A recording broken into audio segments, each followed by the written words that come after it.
Bonjour à tous, ici Jean-Philippe Martin, mastéthérapeute et étudiant au baccalauréat en kinésiologie. Ce que j'ai pour vous aujourd'hui, c'est un petit programme d'entraînement spécialement adapté pour les personnes âgées, fait que vos grands-parents, puisque nous sommes en temps de pandémie et vraiment de confinement et d'isolement à la maison, spécialement pour nos grands-parents qui sont plus âgés.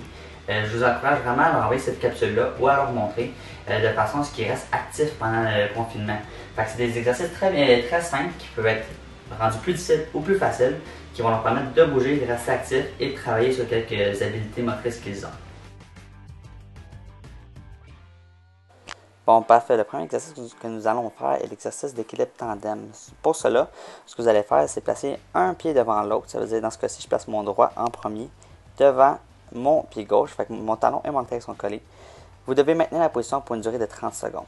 Fait que la chaise est là pour vous accoter si jamais vous sentez que vous allez perdre l'équilibre. Si vous n'avez pas besoin, vous n'avez pas besoin, mais je vous la recommande fortement. Après ça, vous allez faire le même principe 30 secondes de l'autre côté. Si jamais cela est trop facile, je vous invite à faire un élément de double tâche qui consiste à maintenir la position en maintenant de compter de 30 jusqu'à 0. Pour le deuxième exercice, ce que vous allez faire, c'est placer deux chaises face l'une à l'autre à une distance de 10 pieds. Et ce que vous allez faire, c'est que l'exercice consiste à vous asseoir et à vous lever, marcher à une distance de 10 pieds et vous asseoir et vous relever. Vous allez répéter l'exercice 5 fois. Okay? Puis ce qu'on cherche à travailler, c'est vraiment la stabilité, l'équilibre et en même temps faire un petit peu de cardio pour ceux qui ne sont pas habitués de se lever et de se rasseoir très fréquemment.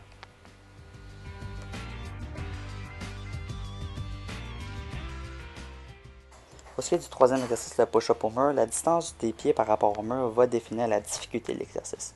Plus que vous êtes loin, plus que celui-là va être difficile.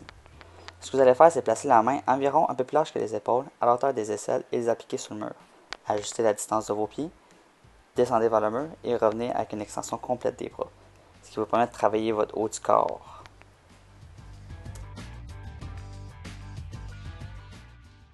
Les deux prochains exercices vont se faire sur une chaise.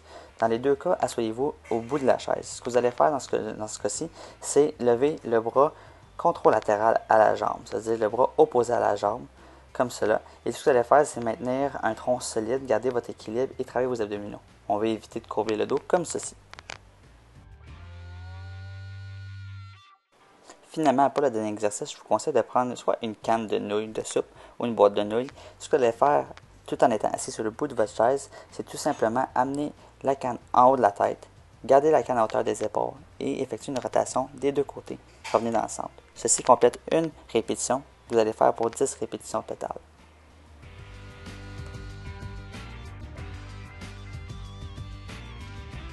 Fait que dans le fond, comment ça va marcher au total, c'est que vous faites cet exercice-là 2 fois 30 secondes.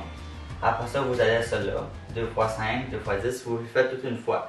Si vous voulez le recommencer après, vous pouvez, ok? Mais passez une fois au travers, au moins 2 fois chaque. Et après ça, prenez une petite minute de repos, puis vous pouvez recommencer si vous voulez. Si vous avez des questions, vous m'écrivez, vous m'appelez. Puis d'ici là, je vous souhaite un bon petit workout.